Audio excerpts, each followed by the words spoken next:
everyone, hope you're doing well. Today we are back looking at the stuff which was passed to the developers in February 2021. And before we start, I do want to make a quick correction from yesterday. I talked about the American £4,000 bomb and the fact that the Americans in game right now didn't have a bomb larger than 2,000. Well, obviously the Demon, which is a high BR vehicle, has access to a £3,000 bomb. So I apologize for making that mistake. But anyway, let's get into the ground stuff that is available for February 2021. The first one is from Destroyer Fubuki, and it is talking about a new American Sherman, the M4A2E4, which is a Sherman with torsion bar suspension. Now, he wants it in as an American premium. That definitely would be interesting to see. But basically, the M4A2E4 was a test vehicle for the United States to work out would it be better to have the new torsion bar suspension or keep the old style of suspension. Both of the prototypes were built in 1943 and were actually tested in different areas, and I'm just going to go through basically the conclusions of the test itself. So basically, when it comes to the observations from the experiments, it shows how a tank is an integrated weapon system.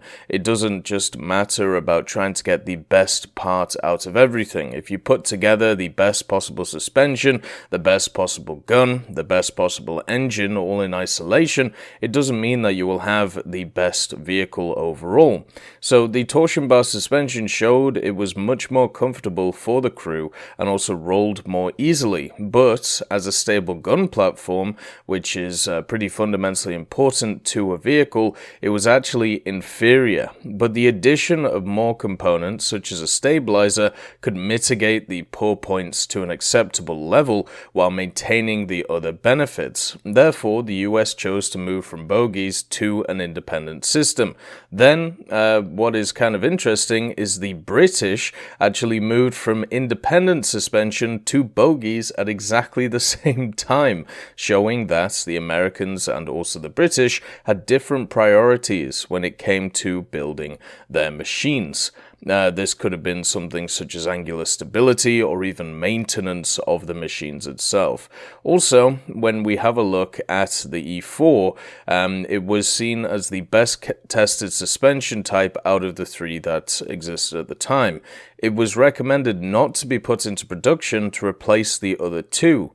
One of the realities of World War II is that perfect is obviously the enemy of good enough, and there are many other factors which are going into it, such as production cost, modification, obviously efficiency, maintenance, all of these things.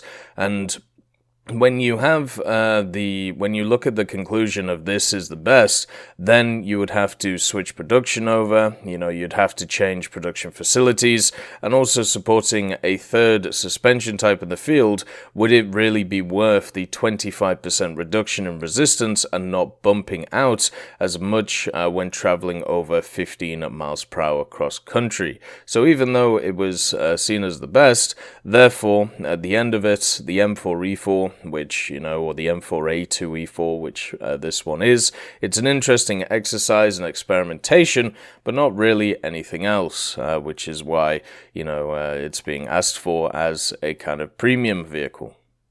The next one is from Hannibal Barcher, and he is asking for the Sd.kfz 25122 Ausf.D. This is obviously a German tank destroyer, which, we have quite a few variants, or we have some very similar vehicles in the game, but not this specific one, and hopefully it comes at some point. The Packwagon was one of the best AT support vehicles that Germany was able to field in World War II. It was fitted with a high-velocity Pack 40 L46 or L48, and the Sd.kfz 25122 Ausf.D were the heavily used ones and were used in many operations and also defensive actions from Italy to Normandy and also the Eastern Front. Due to the range of the gun, this allowed the vehicle to be relatively safe and well camouflaged in pre-arranged positions when it came to advancing enemies.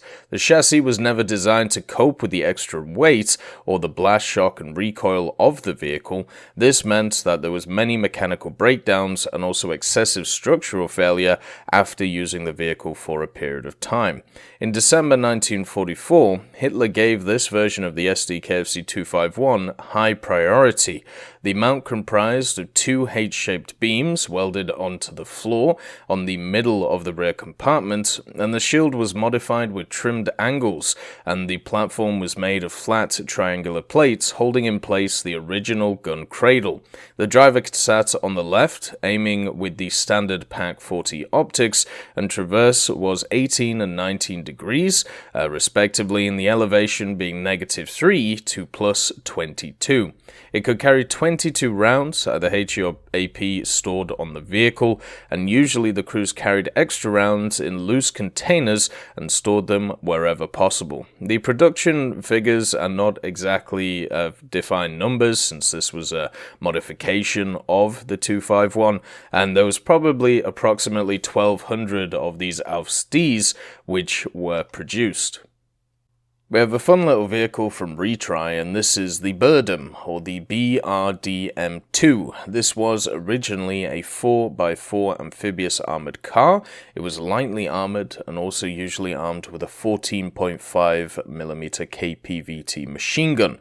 The chassis was used as a basis for several modifications, including ATGM and SAM vehicles, and basically the Retry is putting forward the idea of the ATGM carrier vehicles. The first one being the 9P122 Malyutka, which is a Birdem-2 or a BRDM-2, which had a Malyutka M missile rack. It could carry 14 ATGMs inside. The launcher itself would carry 3 missiles on each rack for 6 total, and this was a 9M14M. It had 400mm of RHA penetration, also 115 meters per second velocity with a 0.5 to 2 kilometer range. It could also fire the 9P133 Malyutka, which of course had more penetration at 460 millimeters and also would be able to go about the same range. The vehicle itself could also carry other missiles which we also have in game,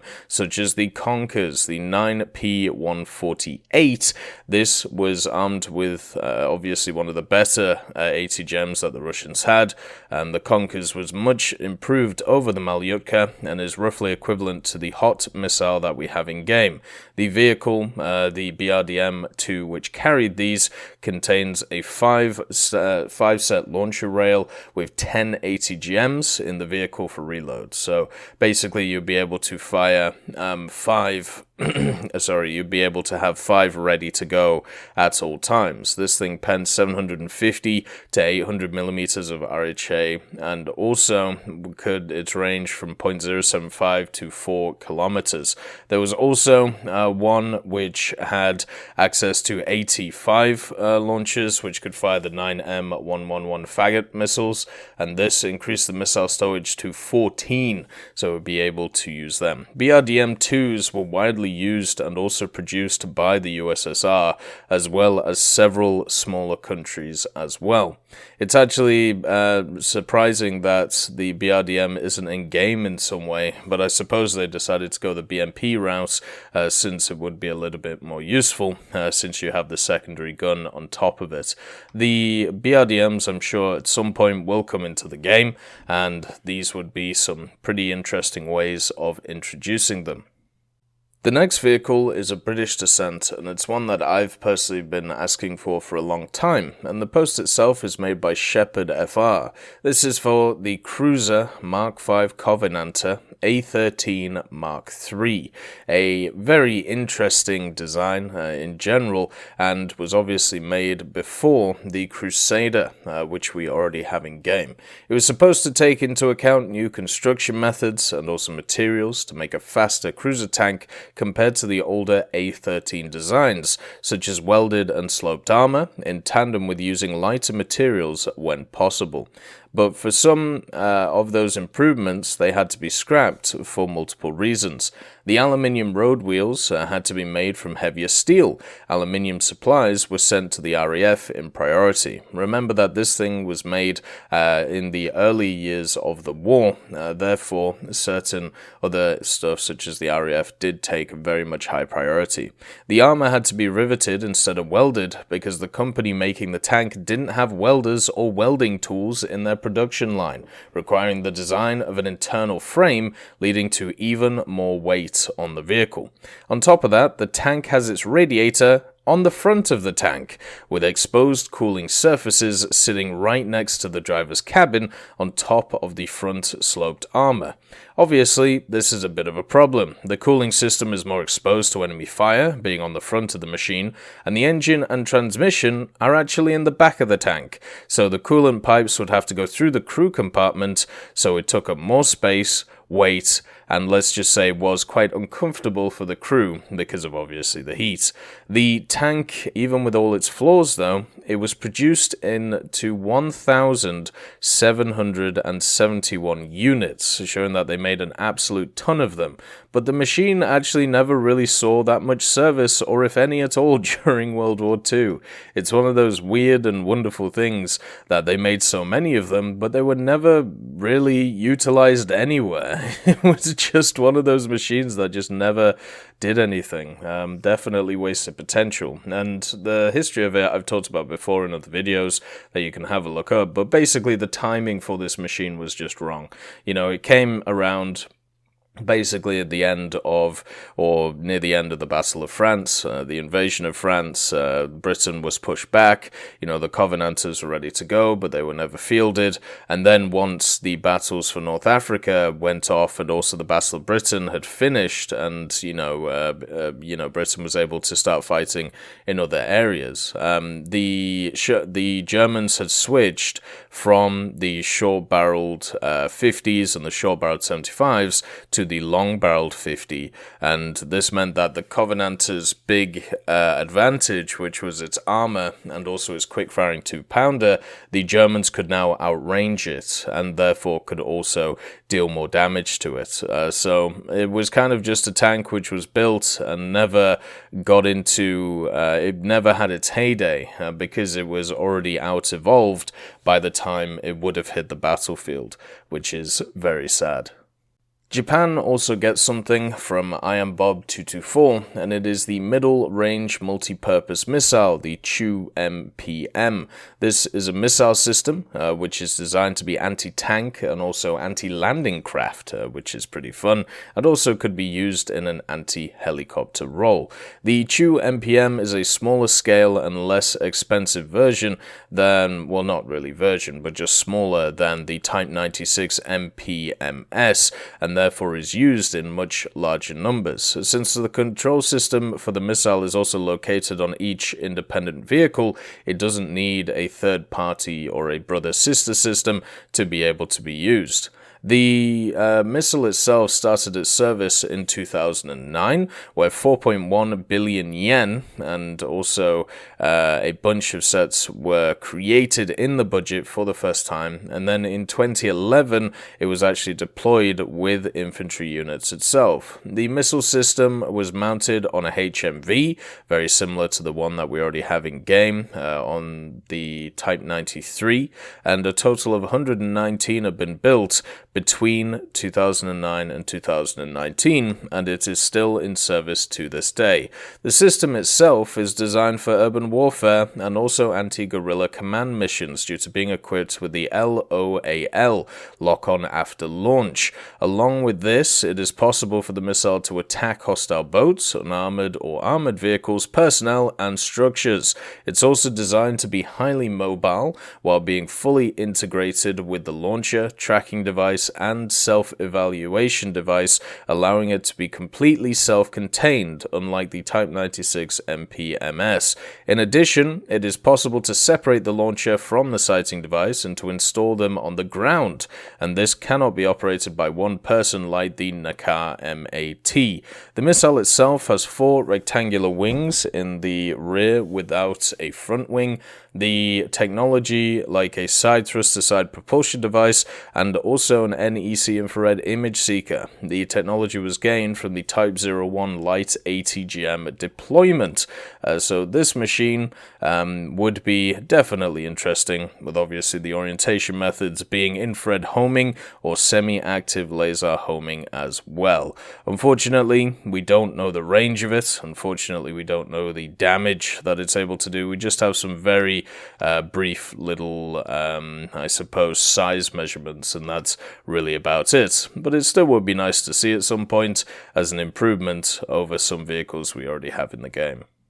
China also gets something, and it comes from Cade, with one of the most interesting vehicles that hopefully will eventually come to War Thunder. This is the Jaguar MBT, and the Jaguar MBT is one of those vehicles that has Chinese, Russian, but also American origin. It's one of those vehicles where a ton of different technologies were put into it, and that is really cool.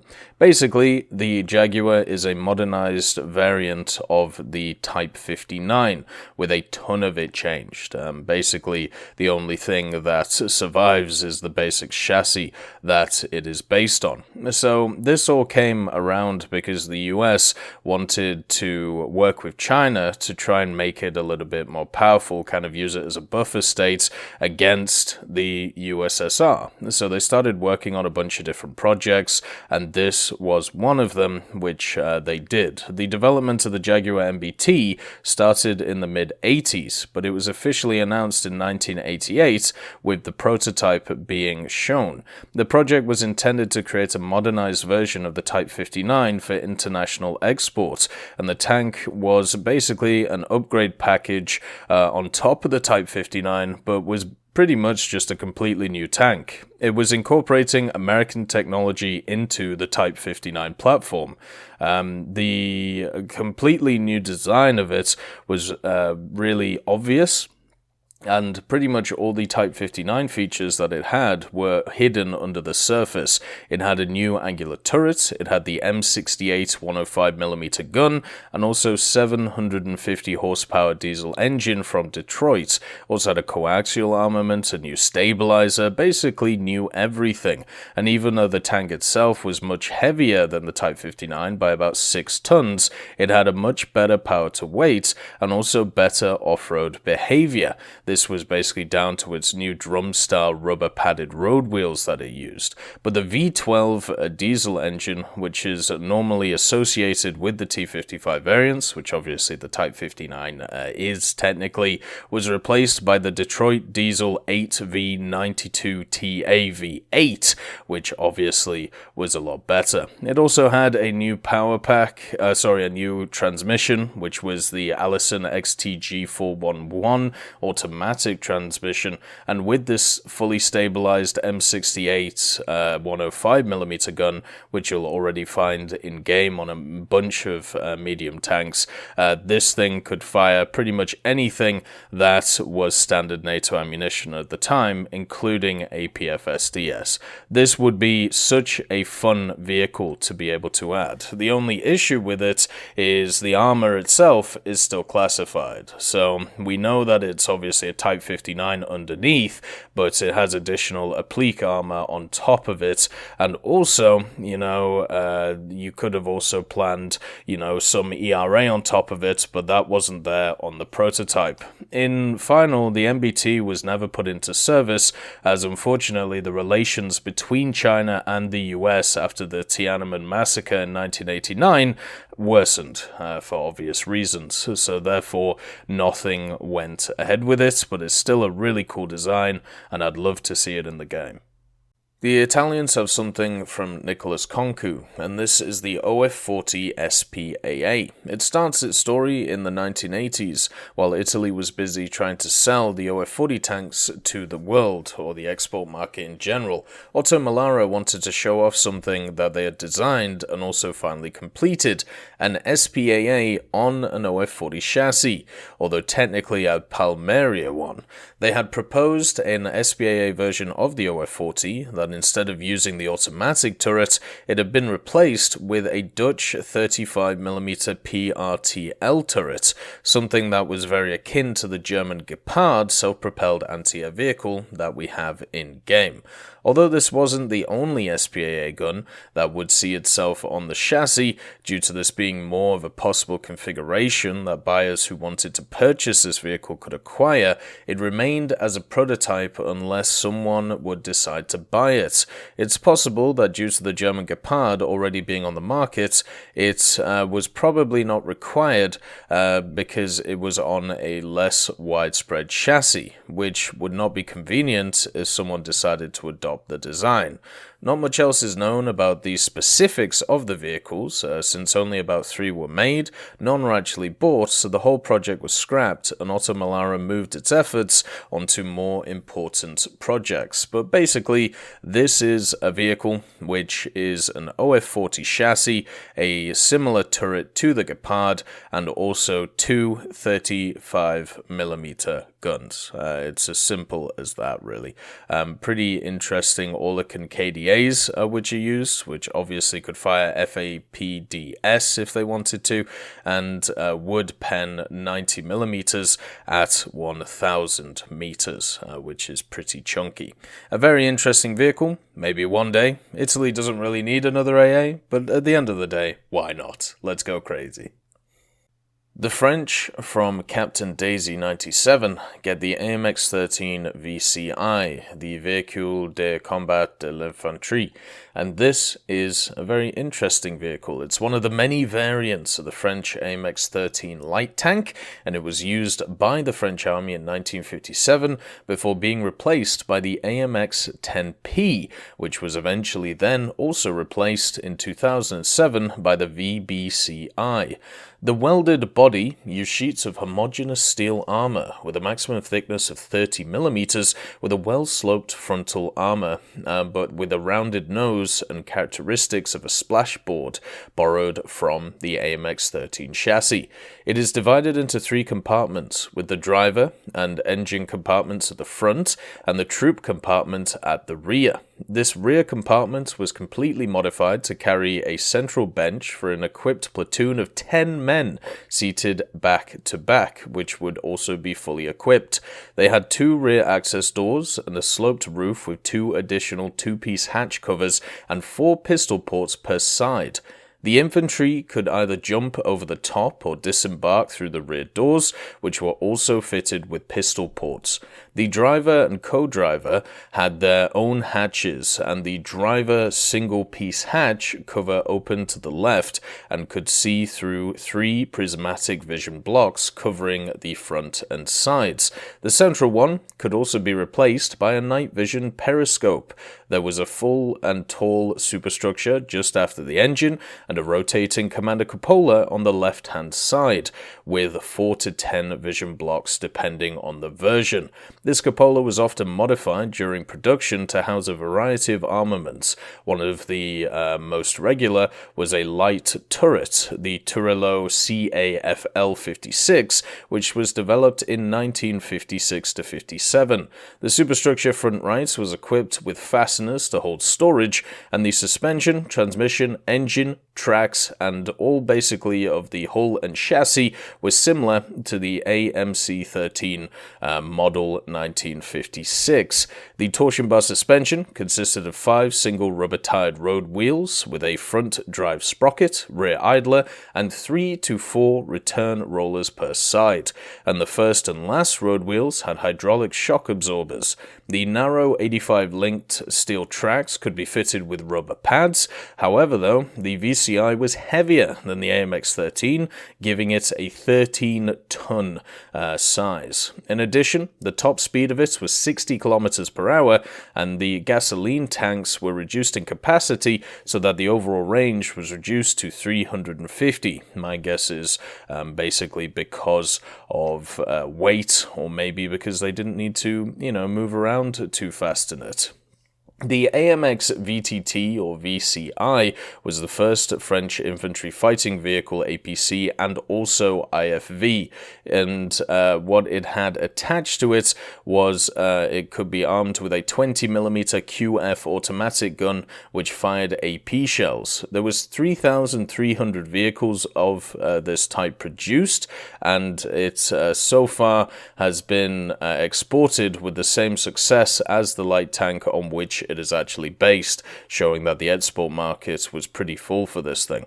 With the 3,000 copies being created, being able to carry 10 infantrymen, and also having many variants which could either house a 7.5mm machine gun or a 12.7mm machine gun, this thing in general had many variants and was generally seen as a very nice vehicle. In the game, my guess would be the 20mm version would be added, since the other armaments would be a little bit too small for it to exist at any decent BR. The last one is from Sweden, and it is from Raketen Jaeger, and this is the SDRV-103D, the last S-tank. This comes from the mid-1990s, where at the same time the Swedish were doing a bunch of testing programs to see what they wanted as their new MBT, so they decided to upgrade an SDRV-103C. A single prototype was built, and unfortunately they decided to go for other vehicles. Obviously now you have the SDRV-122s and the 121s that you see in game already. It was even tested without crew. It had an experimental control system that could be used, which I think is actually really cool.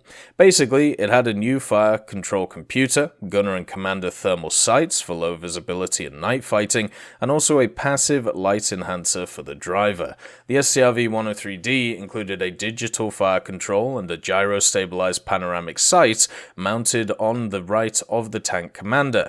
It incorporated a thermal camera, the image of which was displayed on the commander's monitor and copied onto that of the gunner. The shooter had an episcope including a new generation light amplifier for driving. When it comes to some of its other statistics though, at least when it comes to the article, there's a ton of question marks, including the engine, which is believed to be a 6-cylinder 2-stroke liquid-cooled diesel and gas turbine, also max speed, who knows, gearbox, who knows, but when it comes to the gun, at least we know what it is. It's a 105mm L74 cannon with also its autoloader. There was also 3 7.62mm machine guns on it, 2 in the hull and 1 on the top, and also the ammunition would be exactly the same as the SDRV-103C that we already have in game, so having that very powerful APFS DS. Also, it could have an anti-heat shield, a bunch of ERA, and also passive armor on the machine as well. Unfortunately, it was never adopted, so therefore it never really pushed through, and they went for other designs instead. But that is the stuff which was passed to the developers for ground for February 2021. I would like to thank you for watching this video, and I'll see you next time.